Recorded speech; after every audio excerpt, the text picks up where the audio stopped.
In the remote, frozen wilderness of northern Canada lies a place few people have heard of, but once you learn its story, you'll never forget it. It was 1930. Winter had choked the land in deep snow and silence. Joe LaBelle, a seasoned fur trapper, was traveling through the forest near Angikuni Lake. He knew this region well. He'd visited the Inuit village that lay along the lake's edge many times before. The people were kind, hardy, welcoming. But on this day, the moment he arrived, something felt wrong. Smoke curled gently from chimneys. Fires were still burning. As he stepped into the village, he expected laughter, children playing, the familiar sound of tools, dogs barking. Instead, there was nothing. Not a single voice, not a single footprint in the snow, not a single living soul. The village was abandoned, but not empty. Food still rested in bowls. Furs hung drying beside fireplaces. Sled dogs, once vital for survival, lay dead, still tied to their posts, starved and frozen. It was as though the people had vanished mid-step. No signs of violence, no signs of illness, no struggle, just silence. Joe LaBelle had seen storms, predators, isolation, but this was different.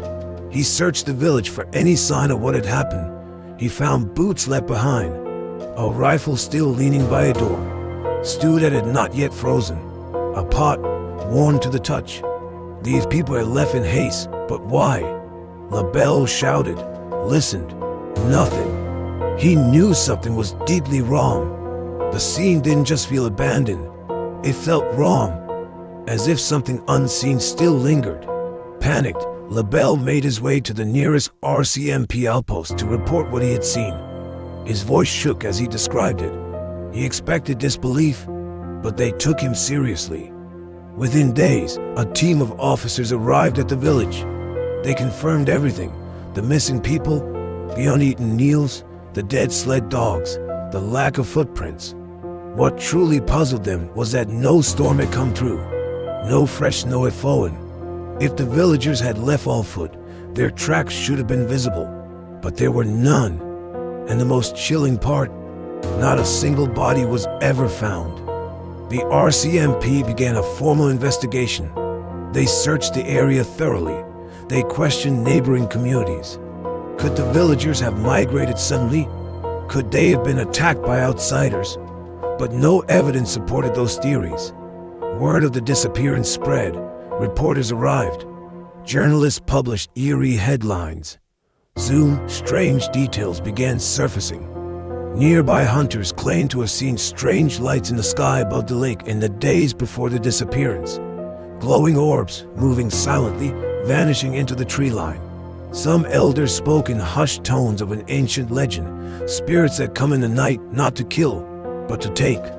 The Windwalkers, the Shadow People, or worse, the Kalupalik, a creature from Inuit lore said to lurk beneath the ice, waiting to drag the unaware into its frozen grasp. Still, some said this was nothing but hysteria. The region was brutal. Famine, cold, and fear may have driven the people to flee, but that didn't explain why everything was left behind. Why no one warned neighbors? Why no trail was ever found? And then came another twist. The RCMP suddenly went quiet. The files were marked confidential. The case was never officially closed, but it wasn't pursued either.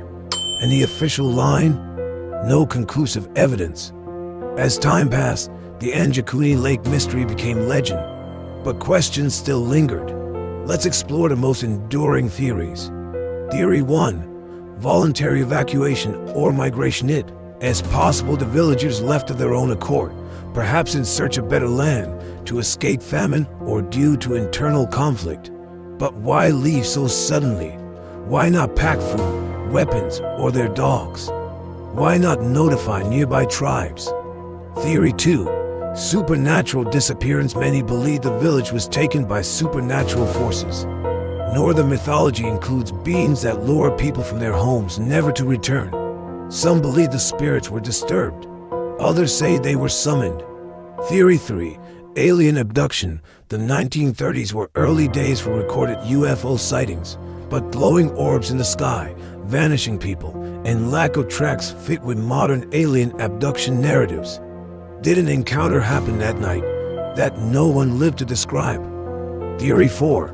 Government involvement. Could the villagers have been exposed to a secret military test? Radiation? Bioweapons? There are rumors of government experiments in the Arctic.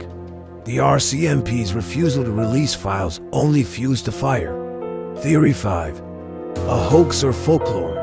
Some skeptics argue the story was a mix of local myth and media exaggeration, that perhaps the village never existed, or the events were twisted over time. But if it was fiction, how do you explain the RCMP records, Joe LaBelle's testimony, the multiple newspaper accounts from the era? And why does no one live there to this day? Today, Angikuni Lake is silent, a remote dot on the map. There are no plaques, no tourism signs, no guided expeditions. Just snow, forest, and ice. Paranormal researchers still study the case. UFO hunters listed as one of the earliest alien mass abductions on record. Folklorists trace its roots to pre-colonial legends of spiritual vanishing. But no one has found the bodies. No evidence has surfaced. The truth remains buried beneath decades of snow and silence. Some say the villagers are still out there somewhere. Others believe they were never meant to be found. But one thing is certain. Something happened here, and no one can explain it. What happened at Angikuni Lake? Did an entire village walk willingly into the forest and disappear without a trace? Were they taken by force, by nature, or by something we don't yet understand? Or is this all a warning from the past? A whispered legend that dares us to listen?